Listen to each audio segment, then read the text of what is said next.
Welcome to a football show.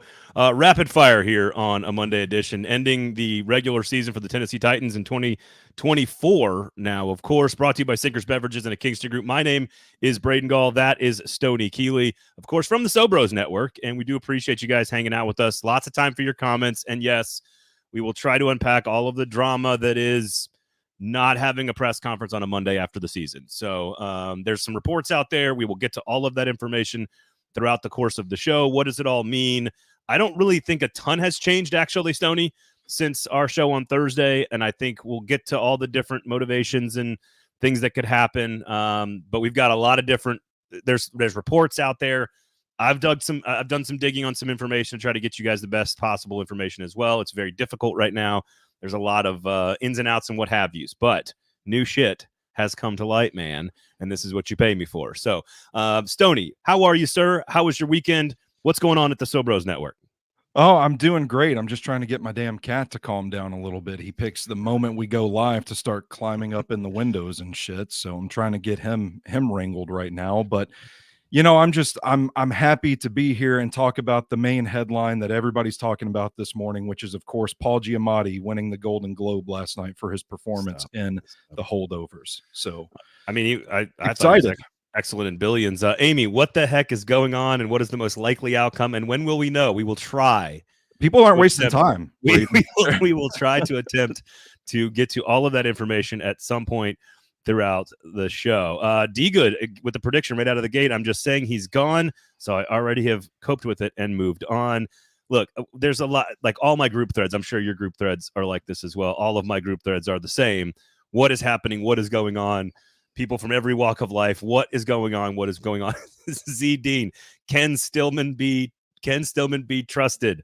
I personally, on a personal level, I trust Stillman very much. He has been there for me in a very wild personal time of need when I was at SEC Media Days, and I had a scare with my daughter at the time, and he was there to help me as a person. So, like, I trust Stillman as a person, and I think his report is actually pretty accurate because I don't think it's all that different, Stoney, than what we talked about on Thursday. So just sit tight through all of that. We are going to get to that as the main portion of the show. We'll touch on the playoffs and the college football championship game at the end of the show. So we're going to spend most of the time today debating the offseason and what the Titans need to do moving forward, what exactly is happening this week between Ran Carthon, Mike Vrabel, Amy Adams Strunk, etc. But we're going to start, of course, with what happened on Sunday. Before we do, the football show is brought to you by Sinkers Beverages and the Kingston Group, two great locally owned, award-winning companies here in Nashville. Stoney, if you search Uber Eats and you search for Sinkers Beverages, they will deliver the booze directly to your house. How about that, Braden? They drive so you can drink. Directly? I'm not sure what word that was, but the booze will make it to your house. The booze will make it to your house, I promise. And if you want to go in there, join the in-crowd, of course. Sign up for the in-crowd. A lot of cool benefits with the in-crowd. All their allocations, if you're a bourbon fan like I am, they will make sure that they've got stuff for you. They make sure the people that are sort of, if you're in the crowd and you're signed up and you shop there and you're a loyal customer, they are going to do everything in their power to treat you with the best possible service, and they'll take care of all your needs, and they'll give you great deals and specials. You'll be first one to know that things are happening at the store. They got all kinds of tastings and pop-ups and everything. So just make sure you got all the notifications turned on. Follow them on the socials, and swing by Sinkers Bluegrass Beverages, of course, in Hendersonville as well. And the Kingston Group, again, all you need to know is just the name. Just remember the name, because they will do elite work, Hall of Fame caliber work on your house. And if not, they will help guide you in your journey and whatever it is you may need, whether that's if you need someone to be above you and your wife or your spouse on the decision-making process and have final say on what happens in the house, you know, Kingston Group can help you with that. They can help you navigate that, Stoney. Oh, that's good to know. Yeah, I'm just saying. BuildKG.com, should you need maybe an arbiter, perhaps. I like Zach's question here in the comments too. What's worse, sitting next to a crying baby or a baby that won't quit moving the shade up and down and making noise that way? And I wanted to make a joke these are the important questions of our time. Yeah. Is Zach sitting next to Mike Vrabel? Is Zach sitting next to Ran Carthon? Touche. Actually, he might be sitting next to both of them. Could be. One baby's crying and one baby won't stop fidgeting. Yeah, I like that. Basically, that's where we're at. All right, we will get to all of that stuff because ultimately, I don't want to ruin the tease here, but I do think they are conducting business right now, and we'll explain what that means in just a second. So, and really, man, yesterday's game was awesome, and it deserves a proper send-off before we get into all that stuff. I completely agree. And so, with that in mind, as I struggle to bring down the comments here, thank you, Zach, for being a part of the show. We do appreciate you guys. Okay, so listen, they moved down one draft spot. They finished 7th. They will pick 7th in the NFL draft in 2024. Yeah. And they would have picked 6th had they lost the game. So completely worth one spot in the draft, especially with a couple of teams above you that need a quarterback, namely Washington and New England, maybe the Giants as well. You pick 7th in the draft because you get to end the Jacksonville Jaguars season.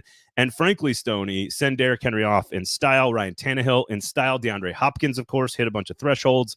We'll get to sort of where this team finished, but I wanted to spend at least a second here at the front of the show to acknowledge Derrick Henry's greatness as a person, as a player, and how much fun did you have specifically watching that football game on Sunday? And like the Titans looked like they wanted to send Derrick Henry off in proper fashion more than the Jacksonville Jaguars wanted to keep their season alive.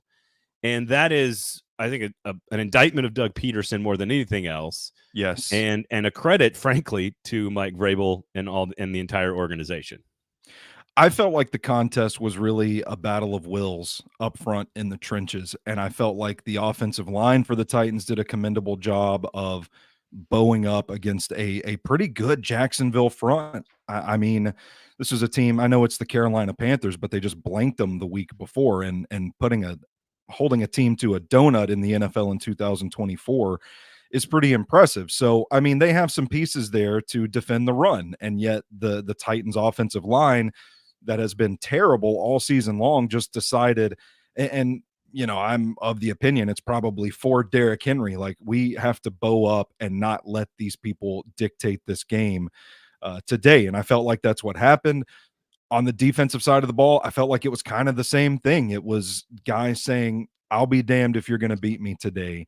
And it was an inspired effort. It was a tough effort. It was hard-nosed. And I felt like by the time we got to the fourth quarter, the Titans had successfully broken the will of the Jacksonville Jaguars. And to your point, I was going to say the exact same thing. With the playoffs on the line, the division, the AFC South, and the right to host a playoff game next week on the line, the Jaguars crumbled, and that's an indictment of its head coach. A credit, and by the way, credit to Houston for that, how they finished the game on Saturday night against Indianapolis to win that game. And that could also be dangerous for the Titans if the Houston Texans continue to develop. D'Amico Ryans and CJ Stroud are the answer. No, Zach, I don't think the final whistle has been written or the final chapter has been written on Trevor Lawrence. I think everyone knows that Doug Peterson is fine, but has a ceiling and is sort of maybe already at it. But they did exactly what the Titans did last year. I mean, the Titans lost 7. The Titans were in the race for the number 1 seed. They were in the race for the division championship. They were in first place, and then they pooped on themselves.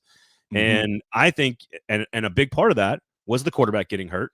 I think a big part of the Jacksonville Jaguars problem is the quarterback getting hurt as well. So I'm not ready to write off Trevor Lawrence. I still think he's a pretty talented guy. They have a division championship and back-to-back winning seasons after what they saw the previous couple of years is still progress for them. But I don't know if Doug Peterson is good enough to make it work. So I think we're seeing D'Amico Ryans and Houston do that. I think, look, we can get to some Tannehill and Henry numbers here, but ultimately the season statistics for the Tennessee Titans, if you look at the major sort of main categories that aren't analytic driven, they're just sort of the standard old NFL stats: scoring offense, total offense, passing offense, rushing offense, and then all the same numbers on defense. Basically, the offense is equally as bad as it was last year. 28th in scoring last year, 27th this year.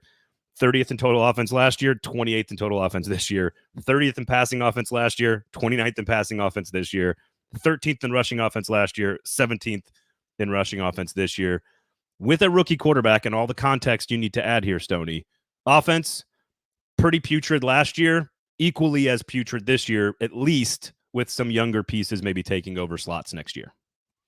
Yeah, and I would say that the tape accurately reflects that as well from watching these games in the film. It's just you bring in Tim Kelly and this offensive scheme changes quite a bit. And there are moments of promise this season. I think you can point to several moments in several games and say, oh, that's scheme. It's different from what the Titans have run before. But with the personnel that they have, not hitting, not getting better, with the addition of Andre Dillard, and they bring in Daniel Brunskill and draft Skoronski, new look offensive line. We said, well, it can't be any worse than 2022. And guess what? It was worse than 2022. So I think you called it. I'm not sure if you said this on the air yet or not, but in our production meeting, if you will, you said it felt like a lost season on offense. And I think that's the best way to put it. Is this is still a bad unit because they have bad players. You change the scheme and you still get the same results. So that's what I would point to as the meaning behind that. I don't know if it's a lost year because of Levis and Spears potentially. Fair enough. But and I think rational Titans fans came into this season and I think people had expectations that were a little too high. I think I was probably more on the under 500, not going to win the division thing. And so to see no growth is concerning when you change your coordinator, but to do it with finding your quarterback of the future, potentially, I think is not a lost year. Now, defensively, again, scoring defense last year, 14th, this year, 16th. Total defense last year, 23rd. Total defense this year, 18th. So progress there. Not by much, still average. 32nd in the league in passing defense last year, well documented. 18th this year. First in rushing defense last year, 13th. So they were a putrid offense last year. They are mildly better, but with a rookie quarterback this year, but still pretty bad. Bottom 5. Last year, they were an average defense when you averaged all the numbers out. This year, they are an average defense when you average all the numbers out. So that is sort of ultimately why I felt like it was a lost year, is that now you're dealing with the whole drama of Rand and Mike, and we'll get to that in a second, and what's Amy Adams-Strunk going to do. Sure, you may have found your quarterback and you got a top 10 draft picks, and there's a lot of cap space, and we'll get to the offseason beginning here. But on the field, I mean, Traylon Burks didn't develop. Sure, you may have found your left guard and your quarterback and your running back, and those are important pieces, but it did feel like a lost season on the field from a progress and growth standpoint, in my opinion. That's how it feels. I think the distinction as we compare this season to last season is that last season sort of felt like you were approaching the fork in the road and you didn't really know where the franchise was going to go. Were they going to run it back with Tannehill and Henry, or were they going to go ahead and rip the Band-Aid off and undergo this complete rebuild sort of thing? There was a little bit more uncertainty. And I think the distinction between that and where we are at this point this year is that we're looking at Will Levis. We're looking at Tyjae Spears. I know some people are down on Tim Kelly. I'm looking at his system and assuming he stays with the Titans. Who knows what's going to happen in the coming weeks, but I think there are flashes of hope in there as well. And I think that's something that Titans fans have about this offense, or they should have about this offense going into 2024 that they might not have had last year. Co-offensive coordinators, Arthur Smith and Tim Kelly are going to do a great job next year, finally getting this team over the hump. No, I think Arthur Smith absolutely should be back in the building. If you can do anything you can to get him back into the building. Ryan Tannehill finishes his career. Well, I guess I'll start with Hopkins here. Hopkins, and I'll just, again, I was wrong. It's not a hard thing to say. It should be much easier for people in the media to say this stuff. I expected Hopkins to make a big impact, not this big, not to be as good as he was. And I do love that the organization and Ryan Tannehill, the coaching staffs on the sidelines of the Jags game, was all like, we know exactly where you are on your bonuses. We're going to get you those numbers. Tannehill he said, I was going to go rogue and get you the numbers, but he didn't have to. He hit him on a couple of passes in the fourth quarter, touchdown, couple short passes, and it got him over a few milestones. 75 catches, 1,057 yards, and 7 touchdowns. All 3 of those clicked in some bonuses there. He made $1 million on the yards. He made $500K on the touchdowns, $500K on the receptions. But I think the most important thing that I noticed, and I went back and looked this up, 137 targets for DeAndre Hopkins with 2 different quarterbacks, mind you. 3 technically, I guess, since Willis played 1 game against the Ravens there. That was the most by any Tennessee Titan leading the team since Kendall Wright did it in 2013 with 139 targets. By and large, Delaney Walker had a season where he had like 133, but by and large, no one's really even been over 110. So they force-fed in an offense that we all claim that you can't force-feed a player. They force-fed DeAndre Hopkins. A.J. Brown led the team 3 straight years with targets, and his numbers were 84. Talk about a run-heavy offense. 106 in 2020 and then 105. So DeAndre Hopkins was utilized in this offense more than A.J. Brown ever was. And so number one, Hopkins is back. He should be back. I don't care how much you got to pay him. You got tons of cap space. Excellent decision by Rand Carthon or Mike Vrabel, whoever made that call. But they worked together and they got DeAndre Hopkins in town, and that's one of the best offseason moves they've made in quite some time. So, and it sounds like he really is buying into Will Levis too. Every time you hear him talk about this kid, it's just glowing reviews. And I know, like, the popular clip that was making its way around Twitter last week was him saying he was like one of the top 3 quarterbacks that he's played with, and then he wouldn't say who the other 2 were, something like that. I mean, it's easy to see, man, if they get a burner in this offense to go along with DeAndre Hopkins, I think it's just going to open up things even more for him, because there were a lot of weeks that the defenses were paying him a lot of attention because he's like the only dude that the Titans had out there that was a legitimate threat. But I also will say, I think that it is encouraging once again about the offensive system that Tim Kelly has put into place, because I don't know if DeAndre Hopkins is getting those numbers with Todd Downing still at offensive coordinator. So hats off. I would have to go back and watch our season preview pod that Zach and I did from Bluegrass to see what official numbers. Yeah. My official numbers were, but I was pretty high on the signing from the jump. At the very least, I thought, man, all of these people that are saying he's cooked and that he's washed and that he's done haven't watched his tape the last couple of years. This guy's still a top flight wide receiver in the NFL, and I am excited about the possibility of him returning in 2024. Yeah, and again, a big part of our conversation coming about the future of the organization with Mike Vrabel, Rand Carthon, Amy Adams Strunk is going to be centered around stability. And who gives Will Levis stability? DeAndre Hopkins. So, I didn't think his ability was gone. I had concerns about the offense and the offensive line and sort of the system, and had questions about that. I think I said I'm going to ballpark my guess here and say like 60 catches, 800 yards, and like 6 touchdowns.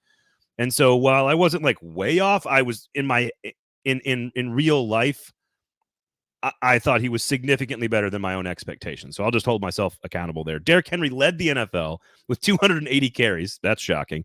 1,167 yards rushing, 12 touchdowns. He finishes his career. That's the 4th time he's led the NFL in carries in the last 6 seasons. He finishes his career with 2,030 rushing attempts. That is 2nd all time in Titans history and Oilers history. Eddie George had over 2,700 carries. 95.02. So he's about 500 shy of 10,000, and that means he's about 509 shy of Eddie George's rushing record. He will get that next year for some team somewhere. 90 rushing touchdowns, almost 1,500 yards receiving. I mean, almost 11,000 yards from scrimmage and 93 touchdowns. And I think one of the more impressive moments, if you two numbers that I don't think are going to get the 4.7 yards per carry for his career will probably get mentioned, that it's better than Chris Johnson. It's basically the best in franchise history for any sort of running back that was a starter for a long period of time. But I thought this was interesting. Eddie George had 37 fumbles. Earl Campbell had 39 fumbles. And as I've just mentioned, Derrick Henry, 2,000 touches, 155 receptions, 17 fumbles, less than half of the number of times that ball was on the ground. So not only was he leading the NFL in touches and leading the NFL as one of the best running backs of this generation, but he also took care of the football. Yeah, and I think that's an underrated aspect of his game too, is that it's just not something you see very often. And we talked about him a little bit last week, needing to get to 10,000 yards and 100 touchdowns and all that. But I mean, at this point, 498 yards to go, 10 touchdowns to go. Man, that feels as close to a lock as anything. Like, if I'm Derrick Henry at this point, I'm just gonna hop on a roster and get every carry that I can until I hit those metrics. But something that we should see next season. I mean, whether that's in a Titans uniform or not, I don't know. But I feel like I'm closer this week than I was last week after seeing that send off and just seeing how the game unfolded. I feel like I'm closer to saying, like, just he's a Hall of Famer. I think, again, he needs 498 and 7 total touchdowns to get to 10,000 yards rushing and 100 touchdowns, which I think makes him a lock considering how we've reevaluated and recalibrated rushing statistics.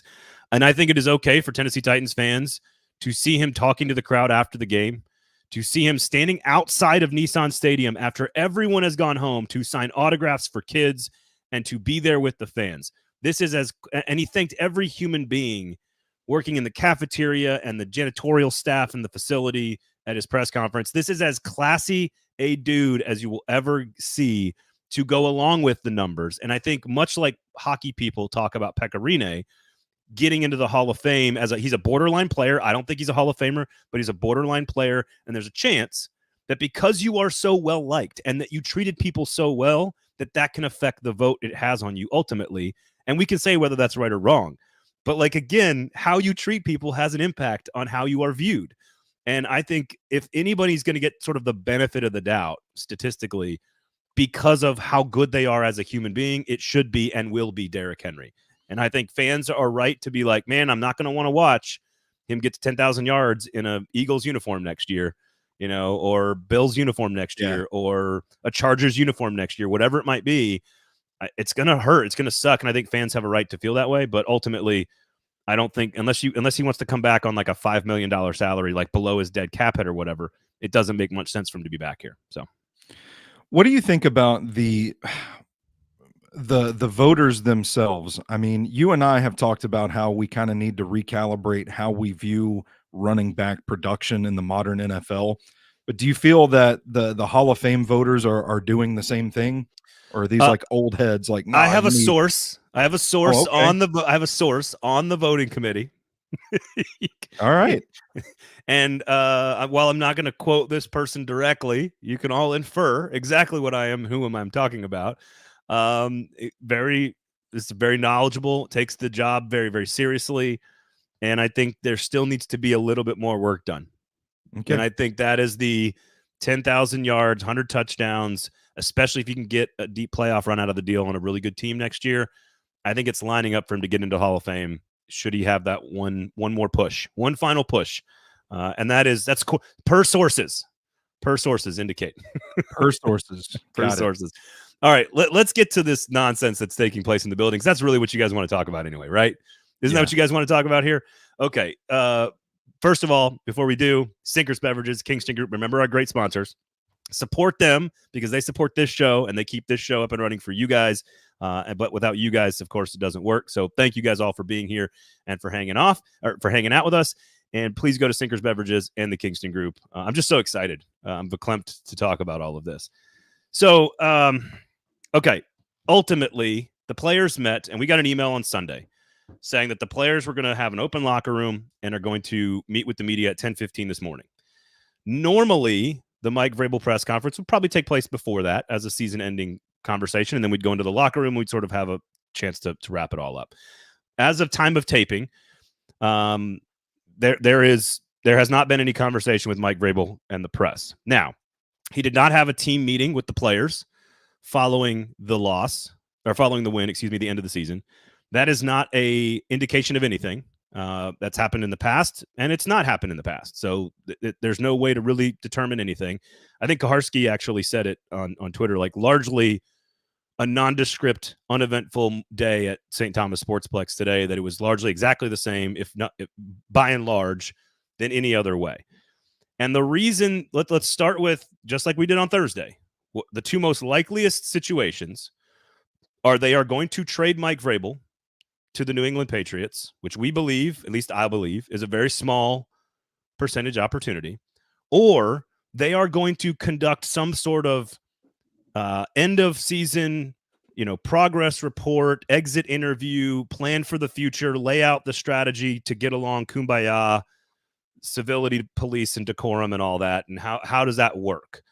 That probably includes Mike Vrabel making decisions about coaches on his staff. That probably includes the structure of the organization. That includes how the two of them are going to show Amy Adams-Strunk that they can work together and progress as adults in the room. And what we do in this conversation, Stoney, is ask a lot of people, and we do it ourselves, to sort of think through the things that we know. We know. Right. we know, and we know that Mike Vrabel has already won the power struggle with Amy Adams Strunk because John Robinson got fired. In theory, we know that, right? Yes. To some degree, I'm not saying he has complete control, but to some degree, we know that when she fired John Robinson and kept Mike Vrabel, she was siding with the coach as the better commodity. That's what I was going to say. I think I would say we know that Amy Adams Strunk chose Mike Vrabel over John Robinson. Bingo. So that's just a fact. Just a fact. Yeah. Which means she values Mike Vrabel to a high degree. Ian Rappaport has reported the Titans want to keep Mike Vrabel. We've had multiple leaks saying the Titans want to keep Mike Vrabel. We know for sure that Mike Vrabel would be hired almost immediately if he is fired. Yeah. Anything I've said so far not line up. Well, I would bring up something that you said on Thursday about Amy Adams Strunk's football people and how throughout this cycle she leaned on Mike Vrabel. So, pointing back to that, does she I think it's fair to kind of ask, like, is she really as infatuated with Mike Vrabel as we think, or is it just he was a football mind and he was available? Okay, so I think, and this is the report from Stillman, of course, that per a league source, Vrabel is going to request or demand, according to Stillman's words, that ownership hire someone to oversee both he and Carthon in a position that will have final say. Stillman reported that Vrabel does not want total control over the roster. Also something we said on Thursday. Mm-hmm. Also said that Vrabel wants more clearly defined roles for assistant GMs Chad Brinker and Anthony Robinson. Mentioned as well the possibility that depending on how things unfold, Vrabel could be traded to New England. Also, everything so far we said on Thursday, and could even be fired today. That I think is ridiculous, citing blowups that have happened as a possible reason. Now, here's what I have done for all of you. I said on Thursday and last week that I have not really done a lot of digging on trying to figure out how the relationship has evolved throughout the course of the season. I have a pretty good sense of where it was at the start of the season. After doing a little digging, cracked the code. After doing a little digging, I don't think that it has progressed. Like, there's a reason all this smoke is out there. It has gotten worse, and it's not better. And I think that is ultimately why there has been all of this smoke over the course of the last few weeks. Is that being in the building is not fun for people. Okay, all right. So then my theory last week, a potential explanation is that all of this was kind of sorted out mid-season, and Mike Vrabel was being honest. We should take him at face value in his press conference last week. That as a possible scenario here, are we just ruling that out altogether at this point? No, because I think I still think it is. I still think it is more than it sounds like, even when I say that out loud. Or sorry, less. It sounds bigger when reports come out that people aren't getting along.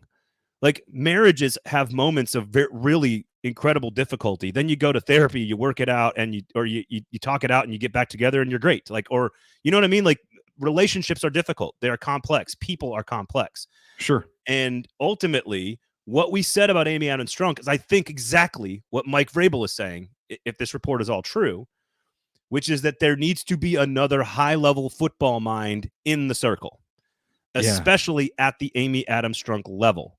And what Mike Vrabel is saying, if this report is true, is that there needs to be another high-level mind above us, because we're not working it out right now. We need to have somebody come in and be like the babysitter. Ideally, someone who knows football. Mike Vrabel's not saying fire Rand Carthon. Mike Vrabel's saying fire Amy Adams Strunk. Got it. God damn you. Go to Sinkers and go to Kingston Group, everybody. But just don't do them at the same time. Like, don't don't try to repair your house while drinking. That's bad. Yeah. No, I think all these things can be true at one time. That Mike Vrabel wants to be here. And here's the other thing. Firing him would be one of the dumbest football decisions Amy Adams Strunk could make.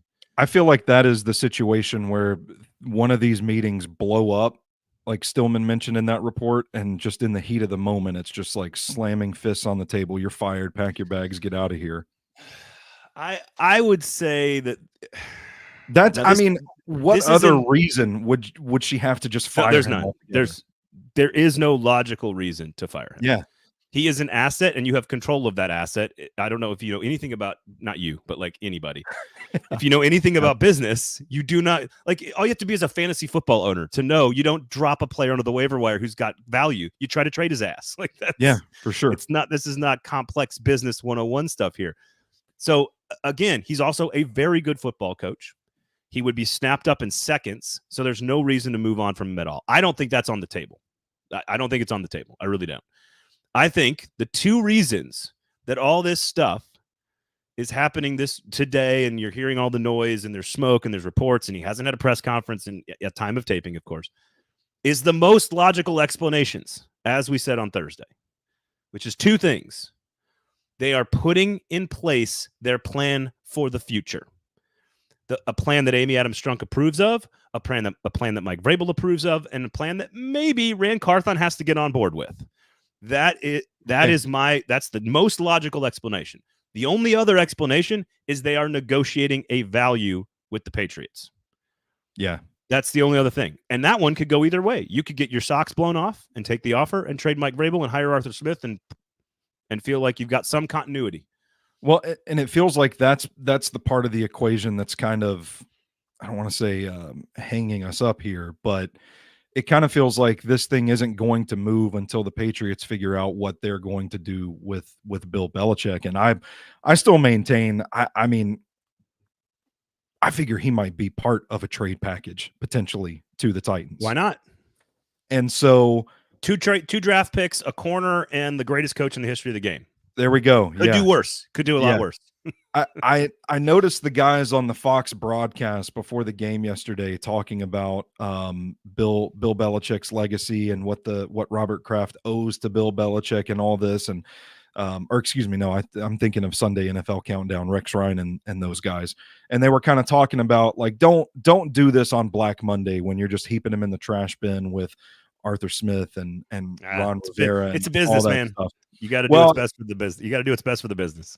And that was Teddy Bruschi's argument. But the larger idea being, have some sort of sentimentality with Bill Belichick and give him that grace of just being, yes. Yes, because so, sentiment is such a high quality trait I think of when I think of Bill Belichick. I was about to say the same thing. Like Bill Belichick has made a career off of the opposite of sentimentality. But I digress. The point being, if the Patriots if Robert Kraft feels that way, then it might be a couple days before we even know Belichick's fate. Yep. And if the Titans aren't going to move until there's clarity on that situation, I'm just saying it might be a few days before we get really anything. For all I know, somebody's just dropped a bomb as we're recording this. Yeah, I was going to say, we need to be, hopefully you commenters, and Amy says, when will we know the outcome? And I think ultimately, if you are in fact trying to hire someone, that takes time. And if it's personnel that are involved in I don't know, you can't really talk to anybody in front office situations that are in the playoffs, right? I don't think you can do that legally. I don't think so. You could just go hire people from the NBA, like the way the Commanders are doing. You could just do that. But if you are in fact going to hire a key pivotal piece of sort of like the power triangle at the top, that will take time. And that will take smart people doing interviews and conducting business and doing background, and that takes time. If it's a trade, I think I agree with you. It's going to take a couple of days, not weeks, but a couple of days. Mm-hmm. I think what the first thing has to happen, and again, this is what we said on Thursday, and I think it is what's happening right now. And then the blowups that are reported in Stillman's report, I don't believe, from what I understand, are not about like the current meetings happening. This is about stuff that's been building over the course of the season and their inability to sort of find ways to work together. I think Mike Vrabel is a difficult sometimes, like he's great with players, but I think he's a hilarious dude. And like, if you get him in real time and he's off away from the cameras, like he's a funny guy and he's a football player, but he is not a type B personality, folks. This is a type, sometimes, I don't want to say like abrasive because that sounds negative, but like, he's just like, I'm in charge. I'm the head coach. I know a shit ton about football, probably more than you. And this is the way we're going to do it because I think it's the right thing to do. Sometimes that's what an organization needs, and sometimes it's not. And so I think that personality is just as much to be blamed for an inexperienced general manager who maybe doesn't know exactly all the things he's supposed to be doing. So these meetings are going to be difficult, and they're going to be hard, and they're going to have to lay out plans. They're going to have to lay out power structure. They're going to have to lay out what the coaching staff looks like and define roles, apparently, for the front office. And that could take a couple of days. But they also could come out tomorrow morning with a press conference and just be like, kumbaya, and we don't know what's happening behind the scenes. We did it. It's like, what was it? Leonard Skinner, like the band members would just go out back in the shed when they disagreed and just punch the shit out of each other. And then when they came out, everything was fine. And they just, got a that story record. Totally ended well. So it's fine. Touche. Maybe not the best example of working it out. I did want to ask you though, in your opinion, knowing what you know about the situation, is adding, let's take Stillman's report at face value, is adding another brain into the triumvirate up there an effective way to sort this out? Because to me, I read that and think this is turning into a Tim Robinson sketch. We're going to hire somebody to look over both of us, and then if that person doesn't do their job, we got to hire somebody else to look over them. It seems like too many cooks in the kitchen for me. I think, to your point, and I think this is ultimately what you're getting to, I think to your point, it takes the exact right type of person. And to me, the exact right type of person for that role would be an experienced football mind with low ego. That's the kind of person that role needs, which is someone who's knows a lot about the game, knows a lot about personnel and coaching, and sort of understands all the difficulties and nuances of what it takes to be successful in the NFL, and can be sort of a football consigliere to Amy Adams Strunk, but does not care to get their name out there in the press, does not care to get in power struggle battles with the head coach or the GM. Needs to be a person who is like truly good at leading from behind.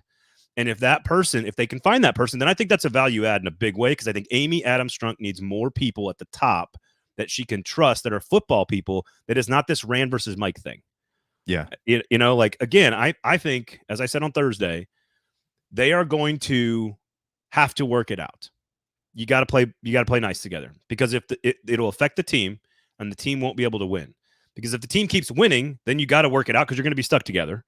Sure. If the team loses, then eventually Vrabel's not worth anything and Rand's not worth anything, and you got to fire both of them at the same time.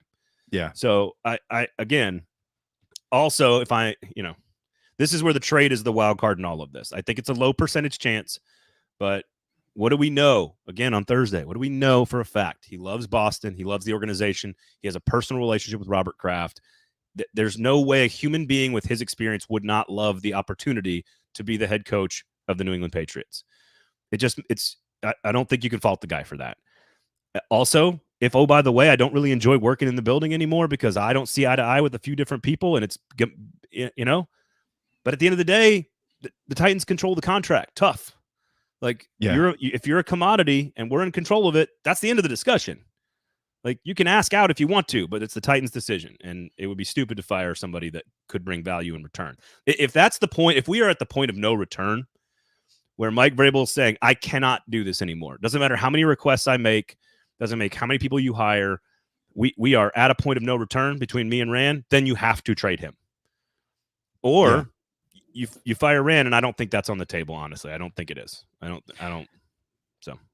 And Zach clarifies the blowups were with ownership, according to Stillman, not with Rand. And yeah, if I wasn't clear about that, that's why I said one of these blowups, Amy Adams Strunk slams her fist on the table and says, you're fired. That's like this irrational heat of the moment kind of situation is the only way that I can see Vrabel ending up fired out of all this. I agree. That would be a bad way to run a business. Yeah. So. On the Rand Carthon side, I mean, we're not hearing anything about him. He's kind of keeping his head down. Probably the move to make if you're him. What do you think's going on there? I don't mean to hijack the podcast and take the hosting duties away from you, but I just no, say that again. Jotted down a few questions. Like I was reading Jason's comments. So Stoney, I want to get to in all aspects of life. If you're making unreasonable demands, you're wanting out. If you're demanding the GM report to a GM, you're probably asking out. I don't disagree with I'm sort of generally leaning into how, all the stuff that Jason says. So, all right, go ahead with your questions. Well, here's I sent a text message to Zach. We were talking about all this a little bit ago, and I said, just say you want out if you want out. And I would repeat again, who is the messiest bitch you know, and why is it always a man? I think everybody loses leverage when you do that. The Titans lose leverage. Vrabel loses leverage. And if you truly want out and need to be and want to be, it also doesn't. It's not a good PR look either, because then you become the center of some weird conversation, and maybe the news story blows over and it moves fast and nobody cares, especially if you're winning games in New England. But to me, I think if you're Vrabel and you want out, you say that privately, and then it's on ownership to leak that or not. Because if the ownership leaks it, then they hurt their own leverage. So again, I don't know who benefits from that getting out. I mean, and from Vrabel's perspective too, you would figure this is a man that probably wants to coach, have a lengthy coaching career, probably not want the black eye of strong arming an owner out of a job on his resume. As you know, maybe it's something potential employers in the future would look at and say, hey, you know, maybe this guy's not the easiest to work with. You know, maybe he wants the public image that he's playing ball out there. I do think I agree. I think that winning kind of shuts all that down sometimes, you know? Yeah. But I think that's a logical line of thinking. So yeah, my question about Rand Carthon was basically, in a nutshell, what's with the silence from his camp? Well, I think right now everyone's in a lose situation if they're out there publicly answering questions from the media, which again you could argue is soft or cowardly or whatever. But like, if I'm running the marketing department and I'm in charge of PR for the Titans, I am telling everyone to shut the fuck up. No leaks, no public anything. You're putting cell phones in a black box before you walk into the room to have the meeting. Like if I'm in charge of that department, that is what I am telling them. I'm saying it is Rand, it is Amy, and it is Mike in a room with no windows, no two-way mirrors, no cell phones, nothing. Y'all work that shit out. And it doesn't mean they're going to come up with a plan that everybody likes. That's not what it means necessarily. But again, all this smoke and all these things that have been happening that we've been telling you since August, essentially, it's very clear that something has to change, whether that's a person's attitude or approach, or maybe compromise on both sides is probably a reality, because generally, like I have two kids, when they're fighting, it's almost always both of their faults. You know, like it's almost never just one person's fault. Takes two to tango, old adage there. So I don't know. What other questions you got? From an analyst perspective, just objectively analyzing the team, not speculating what will happen, what won't happen, that sort of thing. But what do you think is best for the Tennessee Titans in 2024 on the field? I mean, to do everything. I love this because it's so easy to me. It is do everything in your power to make Will Levis's life stable and easy. Yeah, that is it. And the way you do that is keep the coach and the coaching staff in place. Now we got some news. This was Peter King said that Justin Outten and Charles London, the run game coordinator and the passing game coordinator, are both two names that could be on lists for coordinating jobs moving up in the NFL ranks. That would be a loss to lose Charles London. That would be a big deal. Absolutely. So you want Charles London, Tim Kelly. I would add Arthur Smith. I would add offensive linemen. I would add receivers, and I would build around Will Levis with Mike Vrabel as the coach. Stability is critical for Will Levis. And so to me, that is easy to me. This is partly why you may not always love how Mike Vrabel does things behind the scenes. Like you may not jive with his type of leadership or personality or whatever. But you got to get on board, because right now that's the best thing for the team, in my opinion. Okay. Now, do you agree? Do you disagree? I tend to agree. I am in the camp, like, get some offensive linemen. I mean, that's really it for me. It was like, get some offensive linemen and see if it unlocks the rest of the offense. I don't want to go through this thing, and I know everybody thinks I have this love affair with Jake Locker. I'm not saying Will Levis is Jake Locker. I don't want Will Levis loves football. Jake Locker, not so much. I don't want Will Levis to go through what Jake Locker went through. Yeah, I mean, yeah. So where are you at from where we were on Thursday? Have you moved any more towards the possibility of Vrabel being gone than you were on Thursday? No, because I have. So if my number on Thursday was like, what did I say, like 95%, and then I kind of bumped it up and doubled down. It was like 99%. If you want me to say like I'm 92% sure he's back, 90% sure he's back, I'll do that. But to me, there should be a 0% chance he's fired. Should be a 0% chance he's fired. Do I think somebody could come along? And I think I said this like a couple of weeks ago. Like, Titans fans just need to be prepared for him to eventually be the head coach of the Patriots. And if that happens, it's because they came along with an offer that Amy Adams-Strunk could not say no to. Now, I want to ask you a follow-up here from S-Rob, which says, unless Rand is incompetent, which no reason to think he is, there's no way Vrabel survives this. This is where I wish we had like phone calls and stuff, because I don't understand fully what that means. I don't think Rand is incompetent. It doesn't mean that two people who might be good at their job are good at working together. Like, yeah, you can have two very talented people that just don't mesh well in a business culture. But I don't know why Vrabel. I'm just trying to so far, if you look at Rand's moves, just like John Robinson's first few years, it's been largely positive. Outside of Andre Dillard, giant whiff. Outside of Andre Dillard, the vast majority of the moves have made the team have improved positions, right? The draft class, signing Hopkins, and we can say that they did them together. I'm just going to lump them together and say Vrabel and Rand did all this together, right? They got a starting left guard. They got a starting running back. They got a starting quarterback. They went and got Sean Murphy bunting. Azeez Al-Shaair was pretty solid. Arden Key was all right. Brunskill was all right, league average, and Dillard was a bust. But Hopkins was a rock star. So by and large, pretty good offseason for Rand in his first ever offseason, combined with Vrabel, however you want to view that. They've got a ton of cap space and another draft to go. And if they add more good players, Mike Vrabel is going to have fewer and fewer excuses. But at the same time, Rand is tied to that same success. So I don't know how one survives without the other. That's my unless there's a trade, I still have a really hard time parsing out between the two. I feel like they are like married.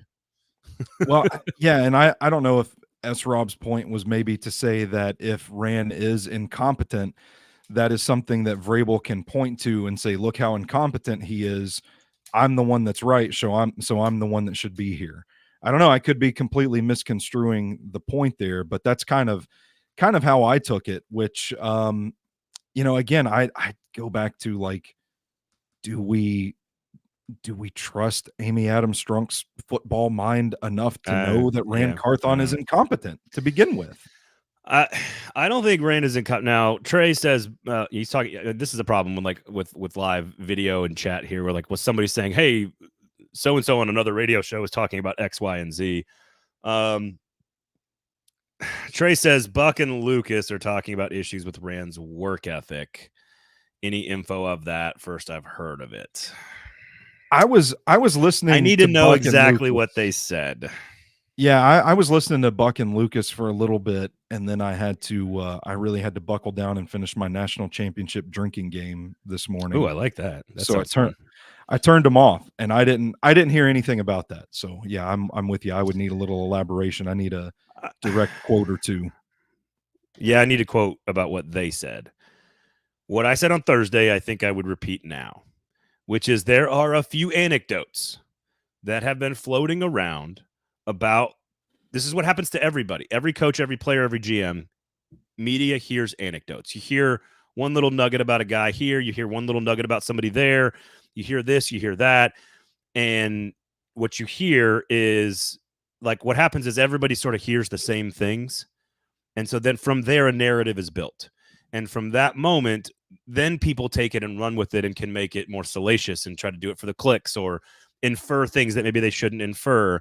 And there are some anecdotes out there about the scouting process. Yeah. But there's nothing I can give you guys. There's nothing that I can say for sure. There's nothing I can report firsthand. But it all pairs with the entire story we're talking about. It's all the beginning of it all. So again, it's not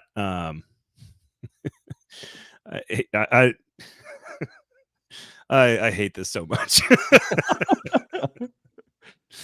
squirming a little bit. I'm trying to be ethical here. I'm trying to be ethical, but also my audience is the people I care the most about. I care the most about you listeners and trying to give you the best possible information. As I said on Thursday, and as I've said all season, I think it is fair to ask how collaborative this relationship has been. And it turns out not very. And I think it is fair for a first-year GM to ask, what's the learning curve? What's the learning curve on a first-time general manager who's in charge with a very strong-willed head coach? These are just things we know. And I think it's fair to ask that of him. Now, I think once you start talking about character stuff, that's where that's why I'm scoring. I don't like that kind of stuff. You start talking about character, you better have some really good, hard, concrete info if you're going to start talking about character, work ethic, personal treatment of people. I know Urban Meyer's a big piece of shit. I don't need any more information. I know he's a piece of shit, and I apologize. That's my opinion. That's my opinion. Yeah. No, I'm with you. I don't need any. I feel pretty comfortable about that opinion. I don't. But it takes a lot to get to that place with somebody, and that's not what I'm saying about Rand. By the way, I don't think he's a bad guy. That's not my I don't think that at all. So, I think this is a working relationship issue. And Mike Vrabel is a pretty tough-nosed dude. Do you think that, I mean, again, I hate to just get into blatant rumors because I don't have the source handy, but do you think that Vrabel's feelings were really hurt, or that he really felt put off by Ryan Cowden not being named the GM? I mean, look, if Mike Vrabel is asking for a bunch of stuff, if the report from Stillman is, we'll just take it like you said at face value, which again would logically track with everything we've heard for a year, which is that there's some level of trust factor here between Rand and Mike, that they don't know exactly how to work together. There's a learning curve. There's a lot of logical things here. And I mean, Vrabel won the quote unquote power struggle, if there was one, with John Robinson. And so we know he gained in power in that moment. And if then he doesn't get the guy that was his first choice, logic would tell you, look, at some point you got to get along because your boss tells you to. Yeah. But this is a different, we live in a world, this is a world of ego and millions of dollars. This isn't like a regular job where we just go, hey, two of you, shut the hell up and work together. I don't care. You both make $50,000 a year to do the job together. We need you to get the widgets out the door. Get the fucking widgets out the door. Stop. I don't care about your feelings. And this is another thing, not to go on a total side note here with you Gen Z motherfuckers. Stop bitching about everything and get the job done.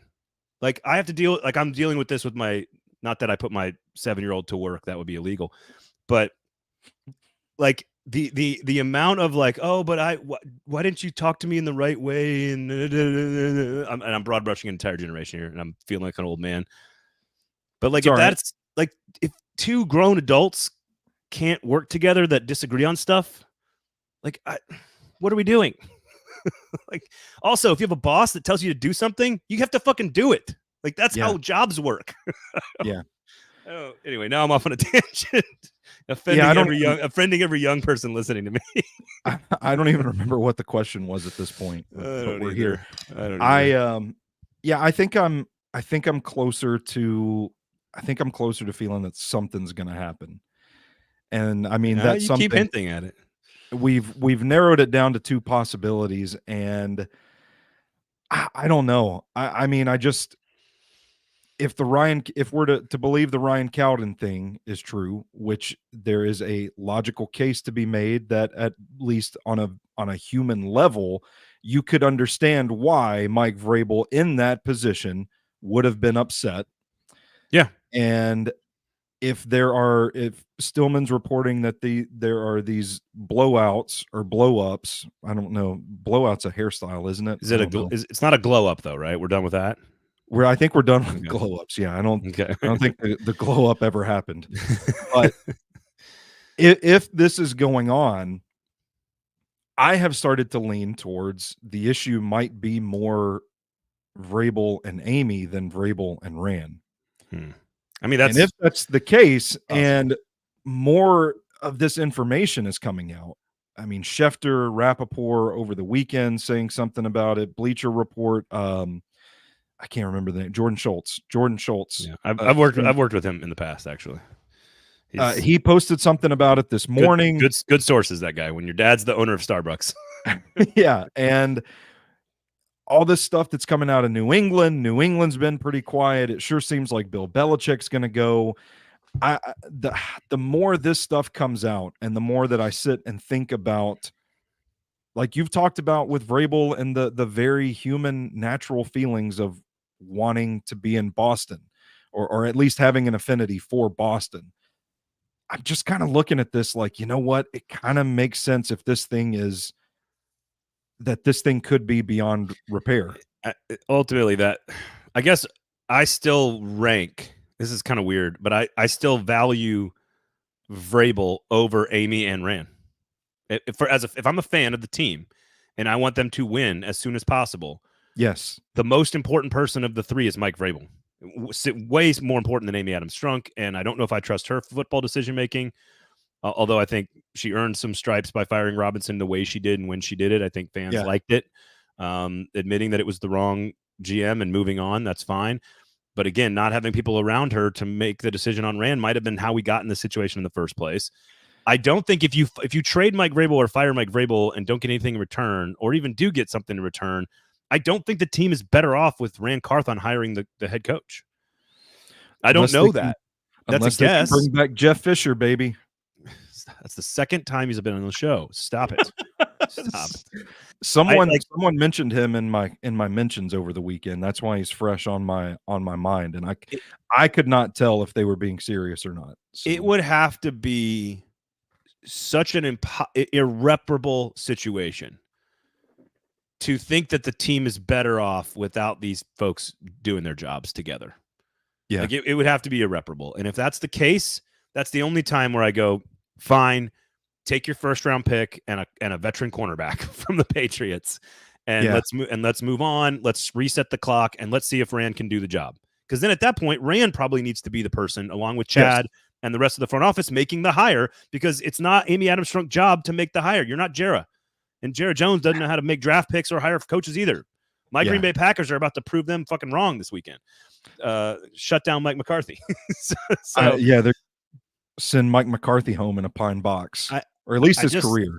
Who is the best? Who is the most established with the best track record? And somebody, this is Rajaheem here says, Vrabel is not that good, man. I don't understand the love affair with Vrabel. It's not the love affair with Vrabel. It's that I don't trust either of the other two.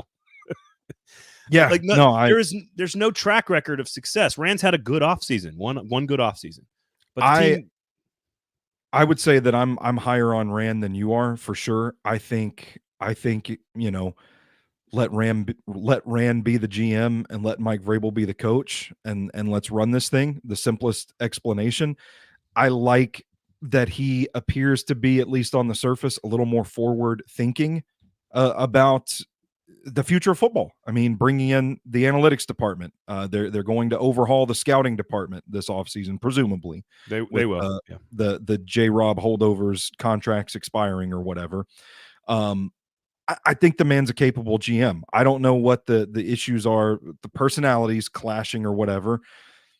I'm okay if you want to give Rand a shot to hire the next coach. Not there yet? No. And Trey says, I don't get the argument against Rand. I'm like, what outside of the draft picks and DeAndre Hopkins, what has he handled well? Like all of this smoke, all of these things that are going on, it's not just one person. It's two people. It's Mike Vrabel's fault and Rand Carthon's fault. It's both of their faults. If they could not figure out how to work together as two extremely highly paid grown-ass adult men, it's on both of them. So that's number one. Number two, all the leaks about Kevin Byard, all the leaks about Derrick Henry not being available or answering questions or having the stones to step up and just answer questions about stuff, not being the one who took questions when you traded Kevin Byard. That was Mike Vrabel. So I just think that there's a whole lot that I would have done much differently if I was in Rand Carthon's shoes. And again, what I said in August and what I was hearing was that it was not very collaborative. And that was not from the coaching side. It was from the administrative side. And all I've heard since then is all the stuff you've seen reported is it's not working, that they're not getting along. So let me ask you this, because this was a scenario that I laid out on the Unofficial Titans podcast on Saturday. If I may get a cheap plug for my own Titans podcast. Yeah, baby, do it.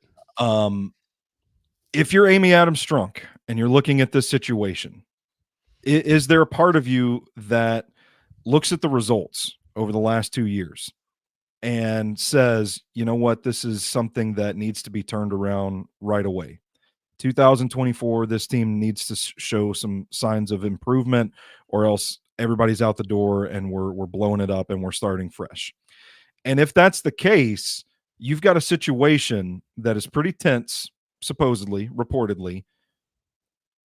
Would you not give any sort of thought to just saying, you know what, basically, fuck this, fuck these children fighting.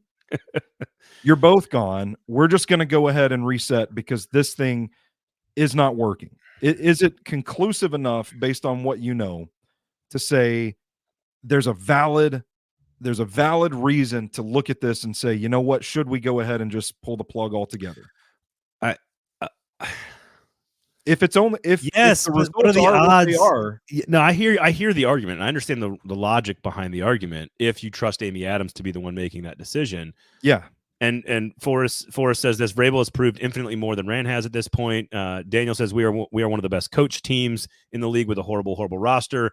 Rajahim, sorry if I'm saying that incorrectly. Hart says, as they stand now, how would you rank the coaches in the AFC South? Mike Vrabel number 1. Yeah, Mike Vrabel number 1, guys.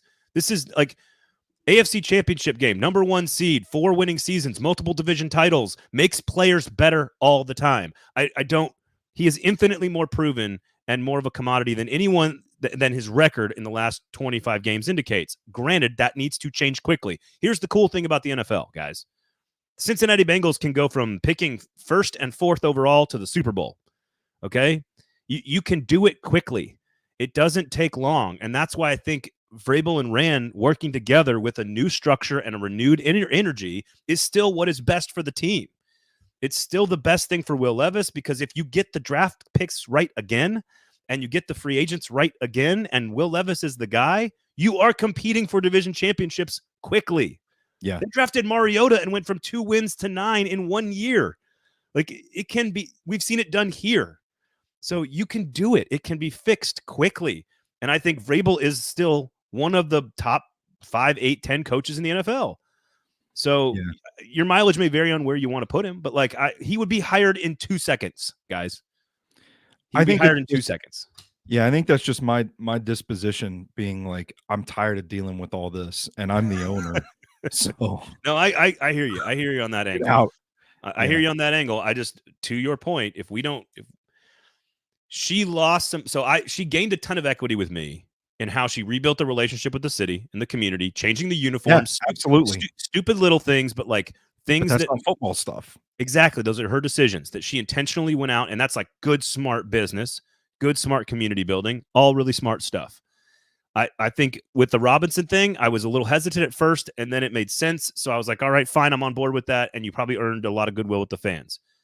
The first major crack in the Amy Adams Strunk resume is potentially letting the NFL lean on you a little too much to hire a guy that maybe wasn't your first choice at GM.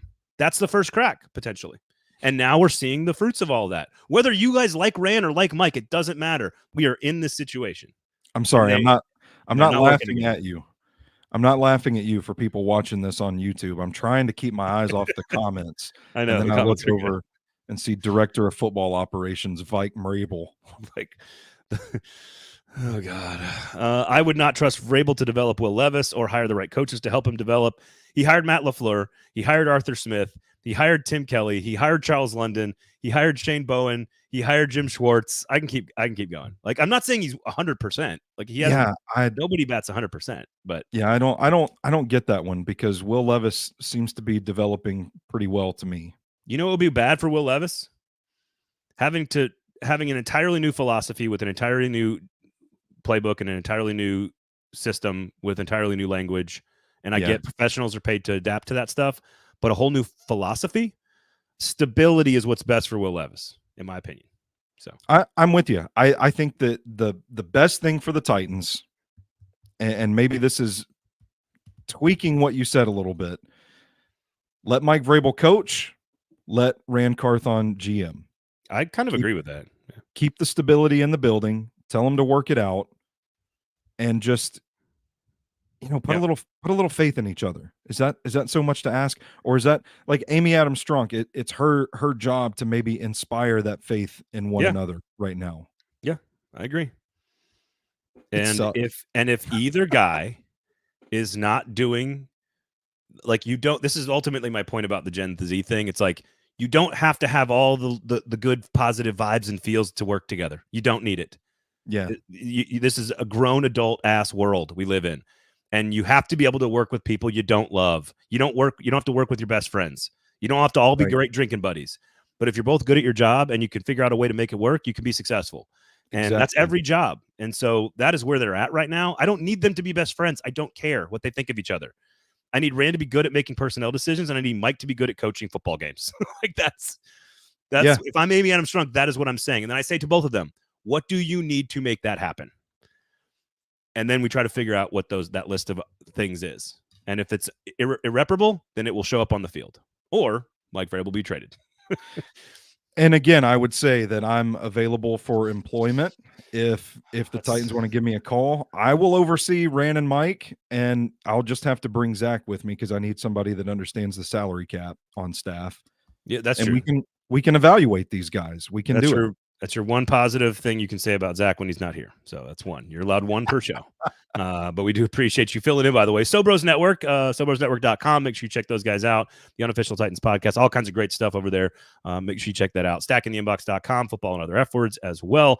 All kinds of good stuff. We are not quite done yet, even though we're running late. I don't care. The national championship game is tonight. Quickly, I'll do some football stuff, and you can do some Titans draft perspective here. So I'll let you start. Why is it important for Titans fans to be watching two Big Ten teams playing a college football national championship game? I think there are several key figures on the Washington Huskies that Titans fans should be paying attention to, starting with Rome Odunze, Jalen McMillan, these wide receivers that are going to be in the draft. Really good. Titans needed some wide receiver help. Rome Odunze, I mean, might be in play with that 7th pick, depending how things fall. But Jalen McMillan, day 2, day 3 guy on the offensive line. I'm a big fan of Troy Fatanu. I hope I pronounced his name correctly. Washington won the Joe Moore Award, which is the best offensive line in college football. So that will be on display tonight against Michigan's front 7. And I would say, I think really interesting component of Michigan's game plan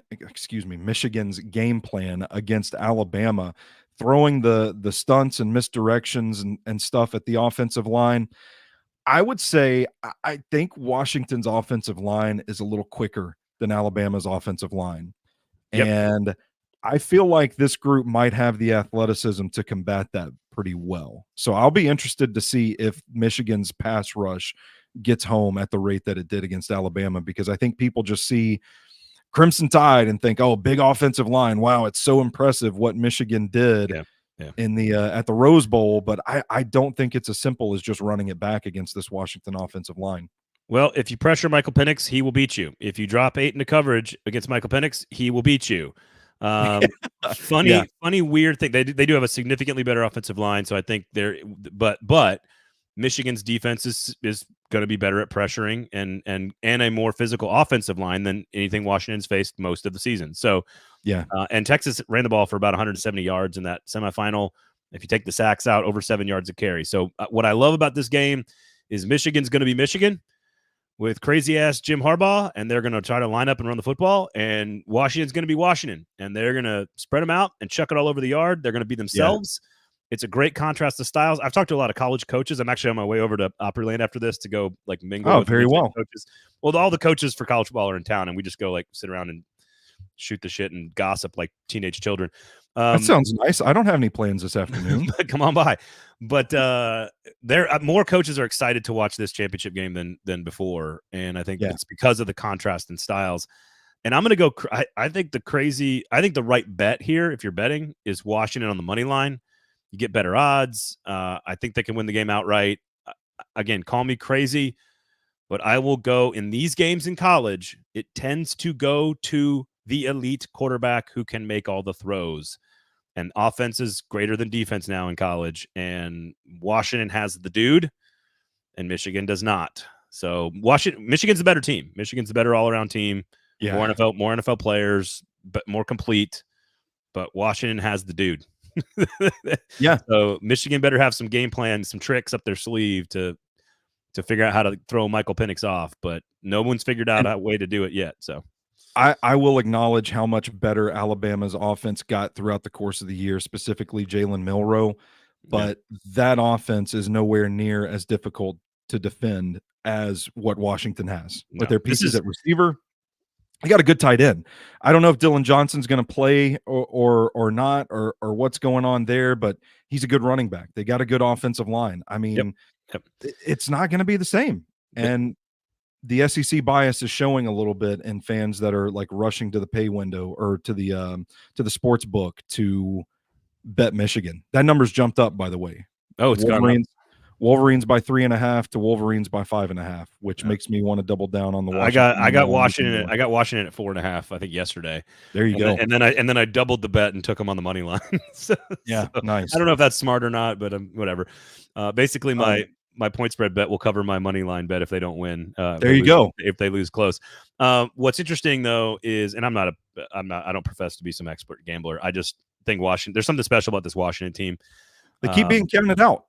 And they keep winning. And I was listening to the Bet the Board guys before the conference championship, and they were saying, I'm sorry, before the college football playoff after conference championships, and they said, as it stands at that moment, right after the Pac-12 championship, if Oregon and Washington were to play for a third time, the sports books would make Oregon the favorite for a third time. And so people keep counting this Washington team out, and they keep winning. They were counted out against Texas, and it came down to a hell of a play in the end zone. One-on-one, number 25, I can't remember the kid's name, bats that pass down. Incredible play. They win the game. The bendiest of bendy defenses I've ever seen in the history of college football is Washington. Yeah. They got Braylon Trice, a defensive end they got a Muhammad at corner that can cover. Yes. I don't, are you going to ask JJ McCarthy to sling it all around and beat you? That's probably what they're going to have to do. I don't know. I hope that I hope they stay true to their styles. The last game in the history of the Pac-12 conference, I will take the Washington Huskies outright to win tonight. Predictions sure to go wrong if you're listening to this on Tuesday. So I'm with you. I was going to say the same thing, and I was kind of feeling like that was a bit of a contrarian position to take with the way the markets are playing this game. But my note about Troy Fautanu before I get out of here: a potential option at left tackle. I think he's got the polish, he's got the athleticism to play. The lack of power shows up in short yardage situations when they just need a yard or two. And I think that he combats that by playing well with leverage and technique to throw guys off balance instead of just outright mowing people down. The big question with him is length. We're going to get the official measurements at the Senior Bowl. I'm stoked to see it because his future in the NFL likely depends upon that. And if he is too short, quote unquote, to play tackle at the next level, he is probably going to kick in to guard. Potentially, maybe an option at right guard. I don't know. I mean, the way guys are just plug and play this day and age. But if he's got the length to play tackle, I think he could be a potential option for the Titans at the top of the second round if they were to go with a Roma Dunze, Malik Neighbors with that first round pick, missing out on Fashanu or Alt. There's 3 elite wide receivers and Brock Bowers. One of those 4 will be there at 7. And I'd probably have a Dunze at 4, actually, of the 4. I would have Brock Bowers at 3, and I'd have Neighbors at 2, and I'd have Harrison at 1. So either way, they are in a great spot. The Titans are at number 7 to get one of the 2 top tackles or one of the top pass catchers. Pass catchers are generally easier to find later in the draft, so I'd hope it's one of the tackles. It's a good class of pass catchers this year too, as it always is. All right, quick predictions. So you got Washington winning the game.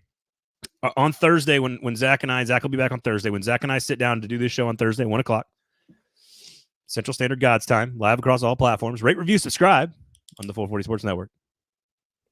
Do we have news on the Titans? Do we have a final game plan? Oh man, I'm gonna have to answer quick because I know radio silence is not good radio, but I really want to think about that. My gut reaction is yes. Yep. I think we've got clarity by then as well. Yeah. I just don't think it's the clarity that people want. I can't wait. I can't think wait to see Zach on Thursday. I know. Back in the I seat. I also cannot wait. Okay, Super Bowl picks. You got anything? Because I don't get to do much content with you these days, so I'm excited Yeah. to get your thoughts on it. My preseason pick back in August was Eagles over the Ravens, and I'm gonna stick with the Ravens. I think they're the best team in football right now, to be honest with you. Really going out on a limb there. Okay, And Ravens. I think I'm gonna change it though. I feel like there's some bad juju or something hovering over the Philadelphia Eagles franchise right now that I'm just I don't know about that. So I think I'm actually gonna change it to Detroit. I think Detroit's got the mojo, and I think they're gonna get their rematch in the Super Bowl. Wow. All right. The Matt Stafford, Jared Goff Bowl this first round. I think there are great games in the NFC with really hot teams. The Rams have won like 7 out of 8. The Packers have won a bunch of games. You said it. The Eagles are struggling. There's a lot of interesting upsets that could happen in the NFC.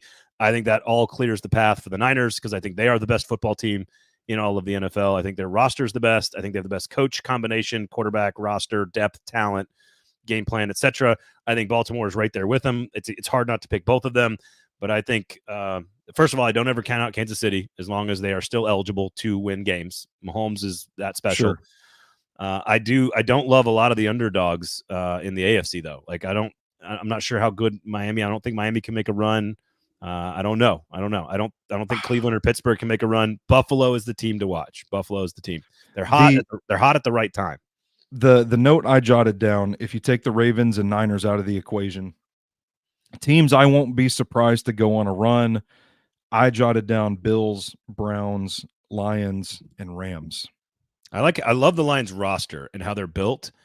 My concern is experience and Goff.